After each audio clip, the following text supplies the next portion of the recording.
Olá, tudo bem? Eu espero que com você esteja tudo bem e seja bem-vindo ao nosso canal, o canal da Catequese da Crisma da Paróquia São José Operário. Meu nome é Rose Carla e estou aqui para começar a ler com vocês o capítulo de hoje. Antes da gente começar, eu gostaria de convidar a você a curtir esse vídeo, compartilhar com seus amigos e ative o sininho da notificação, que assim que a gente publica um vídeo novo, você vai ser notificado rapidamente. Então conto com vocês e vamos lá começar o nosso vídeo de hoje? Capítulo 5, Depoimento de Kimberly. Quando regressamos a Grove City, estávamos entrando no outono da nossa história. Os ventos de mudança tinham começado a soprar. As cores eram muito belas, mas as mudanças que anunciavam eram presságios de letargo e de morte. A mudança trouxe também alguma alteração no ritmo de nossa vida familiar. Scott começou o seu horário de trabalho das 9 às 5, como assistente do reitor. Eu concentrei-me em Michael e em renovar as nossas amizades. O trabalho de Scott permitia-lhe dispor das noites para estudar durante horas e horas. Metia-se no escritório, fechava a porta, e eu não tinha nenhum desejo de que a abrisse. Não estava interessada em saber o que andava lendo. Enquanto ele conservasse a porta fechada, tudo para mim estava em ordem. Realmente, começávamos a ter diferentes convicções. Por um lado, porque eu estava muito ocupada e grávida do nosso segundo filho. E por outro, porque não me interessava o que Scott fazia. Tinha certeza de que ele estava se afastando para uma margem, mas que por fim voltaria atrás. O importante para mim era manter-me firme. Uma noite acordou-me entusiasmado com um pensamento. Kimberly, você se dá conta de que estamos rodeados aqui e neste momento por Maria, os santos e um sem número de anjos? Reagi de imediato. No meu quarto não, nem pensar. O que Scott disse me perturbou. Maria? Scott pensava muito nela naquela época. Parecia que os católicos se centravam em Maria, como nós protestantes nos centrávamos em Jesus. Era a pessoa acessível. Podíamos esconder-nos nas pregas do seu manto, em vez de encarar o rosto severo de Deus Pai. Maria era como a grande porta dos fundos para obter o favor de Deus, enquanto Jesus continuava a ser a incômoda porta principal. Repugnava-me pensar nessas coisas. Tinha lido em certa ocasião uma história sobre um homem que estava restaurando o teto de uma bela capela italiana e que um dia viu entrar uma americana que começou a rezar na igreja. Pensou que podia passar um momento divertido e começou a dizer lá de cima: "Sou Jesus." A mulher não fez caso. Falou então um pouco mais alto: "Sou Jesus." Nenhuma resposta. Por fim, o homem disse, ainda mais alto: "Sou Jesus." A mulher olhou para cima e gritou: "Cala-te, estou falando com a tua mãe." A minha impressão pessoal sobre o modo como os católicos consideravam Maria fazia-me pensar que estavam substituindo o amor, a devoção e a adoração devidos a Jesus pelo amor, a devoção e até a adoração a Maria. Exprimi esta preocupação a Scott, que a rebateu, fazendo-me notar o quase total abandono no qual os protestantes a deixavam, ao ponto de que nem sequer falarem dela, apesar de ter sido pelo menos a escolhida, a mulher mais privilegiada de todos os tempos, que levou no seu seio o Filho de Deus e lhe deu a sua natureza humana. Talvez os protestantes pensassem e assim compensavam a excessiva atenção que lhe dedicavam aos católicos. Quando me convidaram a falar no jantar de Natal das senhoras da igreja, Scott animou-me a falar de Maria.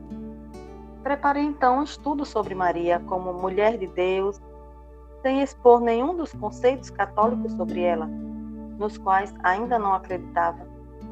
Disse-lhes que não tivessem medo de honrá-la como a mãe do nosso Senhor, pois Jesus era ao mesmo tempo filho de Deus e filho de Maria. Assim que acabei a palestra, as duas esposas dos pastores cantaram mudando propositadamente as últimas palavras da estrofe. Em vez de o bebê, o filho de Maria, cantaram o bebê, o filho de Deus. Porque pouco antes do jantar, um dos pastores tinha expressado a sua preocupação de que a letra original exagerasse a honra atribuída a Maria. Que belo exemplo para ilustrar a minha palestra.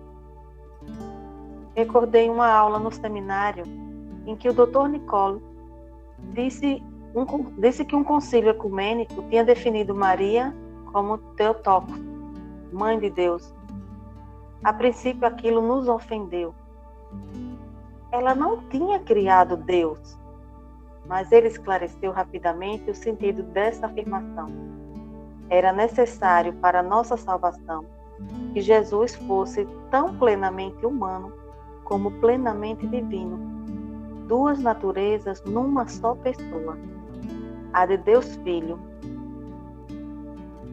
Portanto, dado que Maria é a fonte da sua natureza humana, ela é a mãe de Jesus, e dado que Jesus é Deus, ela é a mãe de Deus. Não havia, portanto, razão para nos escandalizarmos com esta verdade, insistiu o Dr. Nicole, já que era a garantia da nossa salvação. Um dia, ao entrar na sala de jantar, Scott me disse: estive lendo uma grande quantidade de livros católicos ultimamente. Talvez Deus esteja me chamando para a Igreja Católica. Não poderíamos ser episcopalianos? Foi a minha resposta imediata. Tal como estavam as coisas, preferia continuar a ser protestante como episcopaliana do que tornar-me católica. Ele sorriu, dando a entender que compreendia a razão da minha pergunta. Depois, pediu-me que rezasse por ele. Rezava por ele com gosto, mas não queria conversar sobre as convicções que iam se enraizando na sua alma. Nesses momentos, só desejava manter Scott e as suas novas convicções longe do meu alcance. Durante um passeio, quis partilhar comigo gentilmente as suas dúvidas e convicções. Disse-lhe: Scott, você é muito inteligente. Pode convencer qualquer pessoa em qualquer assunto. Ele replicou: então, não tenho ninguém com quem falar sobre nada? Isso me tocou no fundo do coração. Como pude dizer-lhe ou até pensar que não queria falar sobre as suas reflexões teológicas, quando todo o nosso casamento se baseava precisamente neste tipo de partilha? O fato de Scott ser uma pessoa muito persuasiva não me dispensava de enfrentar a verdade.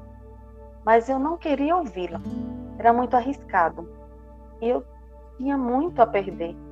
Pelo menos deveria ter sentido certa curiosidade em saber a razão pela qual o meu marido considerava que o catolicismo era tão bíblico, entre outras coisas, porque a Bíblia era a base das minhas próprias convicções. Mas sentia-me excessivamente baseada para querer perguntar-lhe. Comecei a sentir-me como se estivesse casada com um homem com quem não tinha casado. Tinha me casado com um presbiteriano reformado, não com um cristão qualquer. Contudo, Scott recordou-me que o que havia me atraído nele foi o fato de ser um cristão centrado na Bíblia, coisa que ainda continuava a ser. Suplicou-me que caminhasse ao seu lado na busca, mas eu não podia, não queria. Scott, afinal, tinha sido um anticatólico convencido, que pensava que não se podia ser ao mesmo tempo um cristão zeloso e um católico. Eu, em contrapartida, mantinha um ponto de vista mais equilibrado. Os católicos podiam ser cristãos, mas não havia necessidade e muito menos desejo da minha parte de ser católico. Talvez todos esses assuntos pudessem ajudá-lo a ser menos crítico em relação aos católicos e menos radical. Mas deixar de condená-los não significava juntar-se a eles. Scott sentia que andava à procura da mãe igreja e que talvez a tivesse encontrado no catolicismo. Em contraste, eu nunca tinha sentido uma aguda necessidade de busca. Talvez por ter sido criada dentro de uma família e de uma igreja tão fortemente evangélicas que tinham preenchido essa necessidade. Comparando as convicções de Scott de agora com as que tinha quando estávamos na universidade, pareciam-me claramente diferentes. Scott via uma continuidade onde eu só encontrava descontinuidade. Scott explicava isto com uma analogia. Uma semente de carvalho não parece um carvalho, mas tem em si todas as potencialidades para vir a ser um carvalho. Costumava dizer: aquilo em que eu acreditava na universidade e no seminário está chegando agora a um florescimento mais rico do que nunca. Houve um crescimento orgânico, embora as minhas crenças pareçam diferentes do que eram no princípio. Ainda creio na Bíblia, ainda sou um cristão comprometido. A analogia era plausível, deve-se reconhecer, mas também era possível que estivesse enganando-se a si mesmo e metendo-se em verdadeiros problemas teológicos. Procuramos o conselho do meu pai, que me ungiu a manter-me a par das investigações de Scott. Mesmo que não quisesse dedicar-me a esse estudo, em nada nos ajudaria a ir crescendo a ritmos desiguais. Por fim, aceitei ler um livro, A Fé dos Nossos Pais, de um cardeal. Era um livro simples, mas com muita lógica, e isso me incomodou. O catolicismo não podia ser tão claro. Senti-me tão contrariada que joguei o livro para o outro lado da sala, coisa que nunca tinha feito antes. Não, pensei. Vou limitar-me a esperar que Scott encontre por si mesmo o caminho de regresso à verdade. Tenho um mestre em teologia. Será que preciso começar a aprender tudo outra vez, voltar às primeiras letras da teologia? Tinha uma vida muito ocupada para fazer isso. O salmista expressa os sentimentos que me embargavam então, no Salmo 69, dos versículos 14 a 17. Quanto a mim, Senhor, a minha oração sobe até vós, o tempo propício. Respondei-me, Senhor, pela vossa grandeza do vosso amor, com a fidelidade do vosso auxílio. Tirai-me do lado, para que me não afunde. Respondei-me, Senhor, porque o vosso amor é bondade. Segundo a vossa grande compaixão, voltai-vos para mim. No meio de toda esta tormenta teológica em casa, o Senhor abençoou-nos com outro filho maravilhoso, Gabriel, no nosso 5º aniversário de casamento, em 18 de agosto de 84. Ao dá-lo à luz, recordei uma oração que Scott e eu tínhamos rezado na primeira vez que saímos juntos. Que Deus fizesse nascer muitos homens piedosos, pensei. Senhor, será o Gabriel? E pela mesma razão, o Michael. Em parte, uma resposta às nossas orações de então é sem dúvida uma maneira lenta de fazer discípulos, mas, por favor, ajuda-nos a criá-los de forma que sejam homens piedosos e entregues a Ti. O primeiro ano de vida de Gabriel foi bastante agitado. Além de cuidar dos nossos 2 filhos, muitas outras atividades interessantes consumiam o tempo que eu poderia ter dedicado a estudar e a resolver os problemas entre mim e Scott. Dirigia 3 estudos bíblicos, presidia o grupo local a favor da vida e ajudava a recrutar advogados pró-vida no campus de Grove City. Scott trocou o seu trabalho em tempo integral na universidade por outro em tempo parcial, com jovens, em 2 igrejas e na universidade. Começou também a preparar o doutorado. Apesar de ser uma instituição católica, ele era com frequência o único defensor da fé católica nas aulas. No meio de todas estas ocupações, Scott prosseguia sua busca. Ao ver que o seu interesse pela Igreja Católica não diminuía, comecei a considerar o peso de tudo o que perderíamos se Scott se convertesse ao catolicismo. Todos os sonhos que tínhamos partilhado acabariam. Trabalhar em equipe, como pastor e esposa. Scott voltara a ensinar no Grove City College, no seminário teológico, e ambos viajarem e darem palestras sobre a doutrina da reforma protestante. Certa noite, disse-me que tinha começado a rezar o texto. Não podia acreditar no que ouvia, nem sequer sabia que tinha um texto. O seu estudo e agora a prática do catolicismo começava a tornar-se sério. Um amigo nosso do seminário, Gary, desafiou a nossa orientação teológica de Scott. Na frente de Scott, eu chamava-lhe o meu cavaleiro da reluzente armadura que vinha salvar-me desta tragédia. Gary pressionava Scott, pedindo-lhe lista dos seus livros católicos.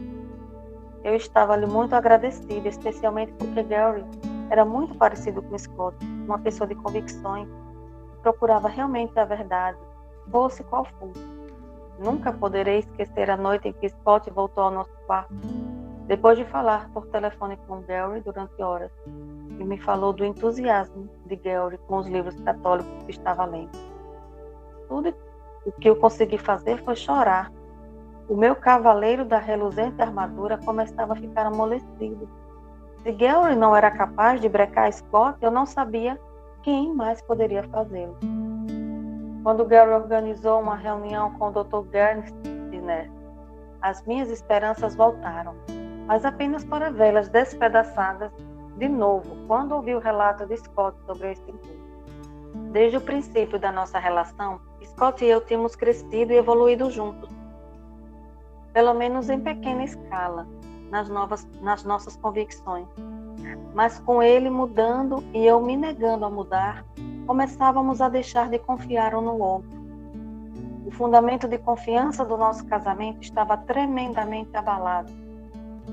Depois de um dia, particularmente atormentado, disse a Scott: nunca pensarei no suicídio como uma opção, mas hoje pedi a Deus que me desse uma doença mortal, que acabasse de uma vez por todas com estas inquietações. Então você poderia encontrar uma bela garota católica e recomeçar a sua vida com ela. Scott sentiu-se muito abatido ao ouvir-me exprimir assim a minha angústia. Não volte a dizer, nem sequer a pensar isso outra vez. Eu não quero nenhuma bela garota católica, eu quero você. Era o começo do inverno da minha alma. Recordo até em que canto da sala estava quando senti que a alegria do Senhor me deixava. Exceto em alguns breves instantes, não mais voltei a senti-la durante quase 5 longos anos. Foi um vazio como nunca antes tinha experimentado. A alegria do Senhor, que fora a minha fortaleza e alentar o meu espírito, agora estava bloqueada pela minha recusa em abrir-me ao estudo, à leitura e até ao diálogo. Sentia-me como diante de um muro e não sabia como superar, e nem sequer estava segura de alguma vez quereria tentar. Senhor, a alegria desapareceu. Quem és tu? Eu te conheci durante toda a minha vida. Pensava que te entendia, mas agora não entendo nada. És o Deus dos católicos ou o Deus dos protestantes? Sinto-me tão confusa. Não houve nenhuma resposta. E assim nós encerramos o capítulo 5. Foi um capítulo longo, graças a Deus. Estamos percorrendo um longo caminho de entendimento e eu espero que vocês estejam gostando. Façam seus comentários, coloquem os comentários de vocês, registrem, para que a gente possa também estar conversando sobre esse texto maravilhoso, esse testemunho lindo do Scott e da Kimberly. Esses vídeos vão ao ar toda quarta-feira, tem vídeo novo, tem capítulo novo, e eu espero que vocês estejam gostando. Curtam o canal, curtam esse vídeo, compartilhem esse vídeo com mais pessoas para que outras pessoas possam conhecer a beleza que é a Igreja Católica, contada através do testemunho de um casal que era protestante e que se converte ao catolicismo. Então fiquem com Deus e até o próximo vídeo.